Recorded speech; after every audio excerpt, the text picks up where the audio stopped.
Waste એશિયામાં જોવા મળેલી એસ્કેલેશનની સ્થિતિની આપણે આજે અહીંયા વાત કરવાના છીએ.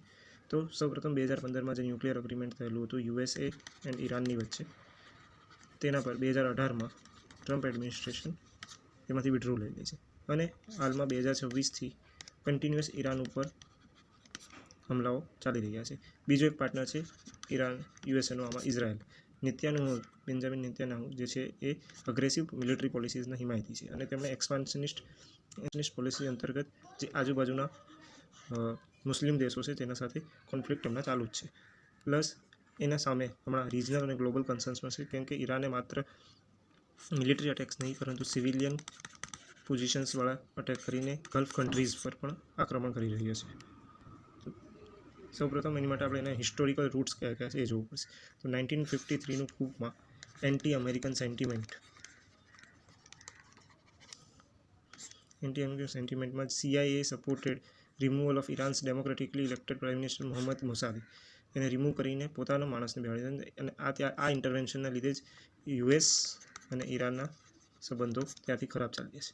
1979ના ઇસ્લામિક રિવોલ્યુશનના કારણે શાહ મોનાર્કીનો અંત આવે છે અને ઈરાન ઇસ્લામિક કન્ટ્રી બને છે અને ઇઝરાયલને ઇલિજિમેટેડ સ્ટેટ માની લે છે અને ત્યારથી ઇઝરાયલ એન્ડ ઈરાન કોન્ફ્લિક્ટની પણ શરૂઆત થાય છે.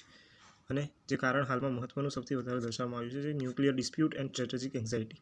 ઇઝરાયલને કોઈ પણ ઇસ્લામિક દેશ પોતાની પાસે ન્યુક્લિયર એનરિચમેન્ટ પ્રોગ્રામ કરે કે ન્યુક્લિયર વેપન્સ રાખે તે પસંદ નથી અને જેના કારણે જ લોંગ સ્ટેન્ડિંગ ડિસએગ્રીમેન્ટ ચાલતું હતું ઇઝરાયલના યુરેનિયમ એનરિચમેન્ટ પ્રોગ્રામ પર અને USA ઘણા બધા પાબંદીઓ પણ લગાડવામાં આવેલી હતી ઈરાન પર, પરંતુ ઇઝરાયલ અને ઈરાનના ન્યુક્લિયર એમ્બિશનને તોડવા માટે જ આ હુમલાઓ આગળ વધારી રહેલું છે.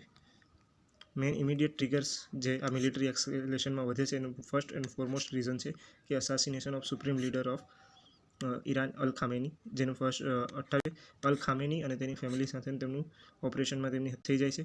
બીજું રીઝન છે કે સામે ઈરાનિયન મિસાઇલ્સે પણ ગલ્ફ કન્ટ્રીઝને અને ખાસ તો સિવિલિયન જે એરિયાઝ છે એને ટાર્ગેટ કરેલું છે. બીજું જે સ્ટ્રેટ ઓફ હોર્મુઝ, જ્યાં વર્લ્ડના 30% ક્રૂડ ઓઇલનો વ્યાપાર થાય છે, તેને રોકી દીધેલી છે અને તેના કારણે જે ઓઇલ પ્રાઇઝિસ છે અને ગ્લોબલ વેલ્યુ ચેન છે એમાં ડિસરપ્શન આવી ગયેલું છે.